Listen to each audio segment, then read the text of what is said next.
Sa iban pa nga balita national, gin-engganyo ni Vice President Sara Duterte si President Ferdinand Marcos Jr nga magpaidalom sa drug test matapos ang ginbuy-an nga alegasyon ni Senator Imee Marcos nga nagagamit ang first family sang iligal nga droga. Sa isa ka pahayag, ginsiling ni Duterte nga dapat magpakita sang resulta ang presidente agud mapamatud-an nga masarangan pa sini nga pangunahan ang pungsod. Sang ginpamangkot naman, kung nagapati siya sa alegasyon, ginsiling sang Bise Presidente nga tanan nga nakaupod sang presidente nagasiling nga nagagamit ang mga ini sang droga. Sa pihak nga bahin, una nga naging klaro sang palasyo nga negatibo ang nangin resulta sang drug test ni President Marcos kag wala ini sang intensyon nga magpaidalom sa drug test o kun sa follicle test.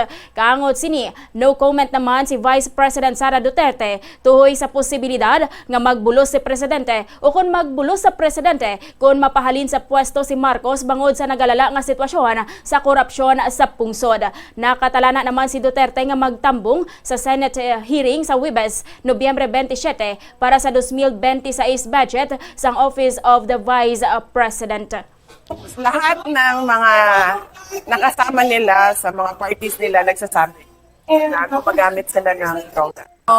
Maalala nyo sa mga events namin noon sa iba't ibang lugar sa mundo, lagi ko sinasabi na kapag president ka or vice president ka or any government official for that matter, hindi ka pwedeng humindi kapag sinasabihan ka na magpa-drug test ka, magpa-neuropsychiatric exam ka, or any other exam na mag-relate sa competency mo to lead.